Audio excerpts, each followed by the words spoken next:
De Curaçaose huisartsenvereniging gaat op korte termijn een klachtenlijn opzetten. Daar kunnen burgers naartoe bellen als het hen niet lukt contact met hun huisarts te krijgen. Dat heeft de voorzitter van de vereniging, Dr. Walid El Hagen, gisteren tegen Extra gezegd.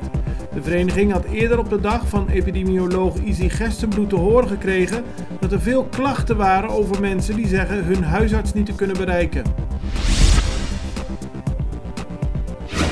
Op de voorpagina van de Extra een foto van motorrijders bij Freezone. De politie heeft gisteren opgetreden toen een groep motorrijders zich daar had verzameld om op het terrein te gaan fieveren. Dergelijke bijeenkomsten zijn door de coronamaatregelen verboden en de politie heeft er dan ook een einde aan gemaakt. Ze hebben het terrein afgesloten en hebben daarna alle deelnemers flink toegesproken. Van 6 motoren waren het papieren niet in orde, die zijn in beslag genomen. De Curaçaose politie is nu veel op straat. Ze kijken of iedereen zich houdt aan de coronamaatregelen.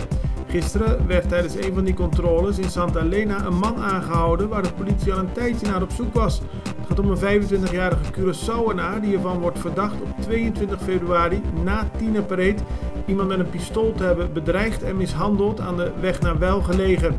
De man werd nu opgepakt en bleek bij zijn arrestatie ook marihuana in zijn bezit te hebben. Op Aruba zijn er in de afgelopen 24 uur 2 nieuwe gevallen van corona bekend geworden. Daarmee kent het eiland inmiddels 19 geregistreerde gevallen. Minister-president Evelien Wever-Kroes noemde dat een hoog aantal voor een klein eiland. Bij de laatste 2 gevallen gaat het om een besmetting via Colombia en een lokale besmetting.